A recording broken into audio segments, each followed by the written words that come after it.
अति कांतिमय शरीर भीम को प्राप्त हुआ। भीम की अपनी जीवन शैली थी, जब वो राजमहल में थे तब भी, और जब वो जंगल में पहुंचे तब भी भीम सारे भाइयों से 1.5 घंटे पहले उठ जाया करते थे। आज कोई बच्चे जल्दी उठें तो बच्चों का एक क्वेश्चन उठता है कि जल्दी उठ करके क्या करेंगे, टाइम नहीं कटता है। उठ जाए महाराज जी आपके कहने पर, 5 बजे उठ गए, 5:30 पे उठ गया, या फिर कभी कोई 4:30 पे उठ गया, तो एक सबसे बड़ा प्रश्न खड़ा होता है कि जल्दी उठ करके करेंगे क्या।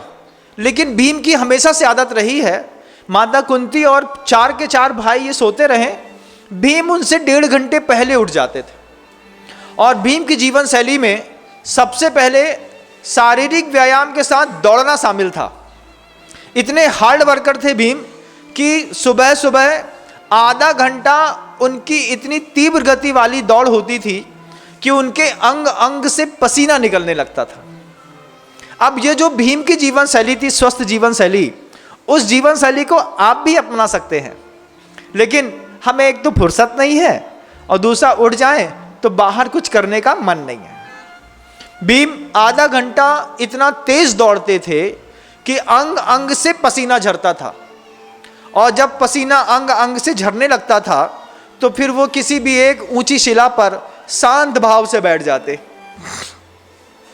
युधिष्ठिर कई बार उनको देखते और भीम से पूछते कि भीम, जब तुम इतना दौड़ करके परिश्रम करके आते हो, आते साथ ही तुम अचानक ये शिला पर बैठ करके क्या करते हो।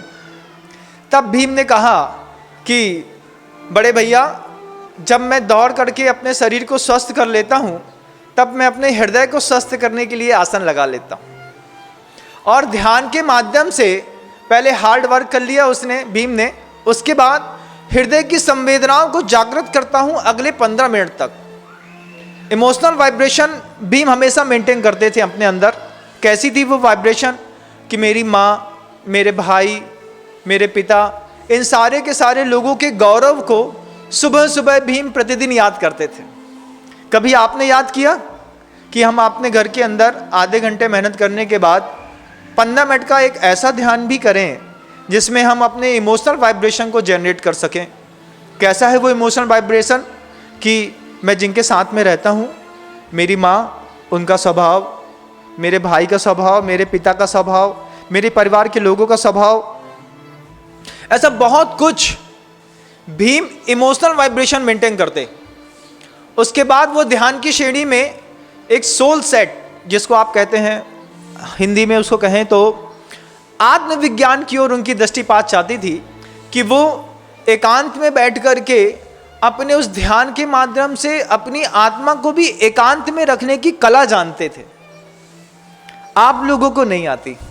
योग के माध्यम से वो कला भी थी अपने जीवन में बंधुओं, कि हम शांत बैठ करके दिन में एक बार ऐसा भी चिंतन करें कि वास्तव में मैं कौन हूँ, कहाँ से आया हूँ, क्या मेरा उद्देश्य है, किसी भी चीज़ की प्राप्ति मुझे क्यों करनी है। ये बहुत सारे प्रश्नों के जवाब भीम हमेशा ध्यान में पाने की कोशिश करते थे। वो उनकी अपनी एक शैली थी, और भीम का एक बहुत अच्छा जीवन शैली थी। भीम ने हमेशा एक ही बात कही कि जितने जीवन जीने के लिए मेहनत जरूरी है, उतना ही शरीर को विश्राम भी जरूरी है। एकमात्र भीम ही थे जो बार बार एक ही चीज कहते थे कि एक्चुअल ग्रोथ के लिए, अपने विकास के लिए जितना हार्ड वर्किंग जरूरी है, उतना ही रेस्ट भी जरूरी है। हम हार्ड वर्किंग को तो अपने दिमाग में रख लेते हैं, लेकिन जब रेस्ट की बात आती है तो हम अपना रेस्टिंग टाइम बिगाड़ देते हैं। आप लोग भी बिगाड़ देते होंगे, 12 बजे, 1 बजे, 2 बजे। इसके लिए मैं बहुत बार बहुत कुछ कह चुका हूँ। आप उस चीज़ को सुनकर के भी कैसे जीवन शैली को व्यवस्थित किया जाए, आप YouTube के माध्यम से इस बात को अच्छे से समझ सकते हैं।